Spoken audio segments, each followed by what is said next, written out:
Today I'm going to show you how to make plant-powered butternut squash blondies. I know it's pumpkin season and people love pumpkin, so I forgive you if you want to use pumpkin puree, do it, but I suggest you try it with a butternut squash. I want to show you how to get the parchment to fit perfectly into the pan. So you're going to put the parchment down on the cutting board, you're going to put the pan on top, and with a paring knife, you are just going to cut from the corners out and slice the parchment like this. Grease this pan, and then you're going to put the parchment inside of the pan,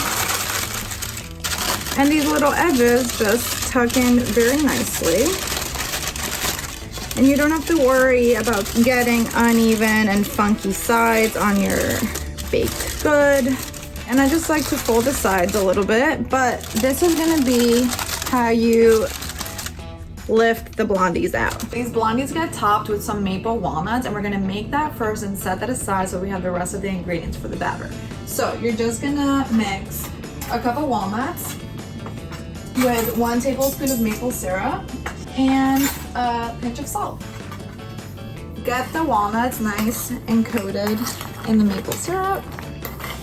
Put that aside and we'll work on the batter. So like most batters, you have your dry and your wet. For our dry, we have all-purpose flour, whole wheat flour, baking powder, and salt. And we are just going to whisk this together to make sure that it's fully incorporated. For the wet ingredients, we have coconut oil, eggs, vanilla extract, the squash puree, which again, you can swap for 1 cup of pumpkin puree if you want. I forgive you. You're gonna start with your 1/2 cup of melted coconut oil, and just make sure that you're shopping for unrefined extra virgin. It has antioxidants, and it is still quite subtle. It's a really good replacement for butter and baked goods. Add your squash, eggs, maple syrup. Scared it tilted too much. You're just gonna whisk all those ingredients together until they're quite uniform. I am going to add my dry ingredients slowly, and then you're forming your batter. Making sure it gets all incorporated in there, and just don't overdo it. Once it's incorporated nicely, that's all you need. And then these are the 1/2 cup walnuts that were left over. So I'm going to fold that in. There we have it.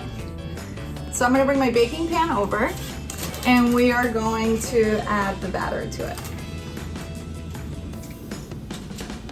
Getting every last bit with a rubber spatula. And then we have our maple walnuts, and we're just gonna scatter those on top. Okay, I'm gonna pop this in the oven, and they'll be ready in about 30 minutes. The blondies are out of the oven, and I'm going to use the handles that I showed you to lift them out of the pan.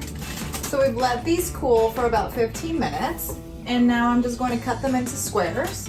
Okay, our blondies are ready to go. These are our plant-powered butternut squash blondies. They are so fall, they are so mapley, and I hope you enjoy them.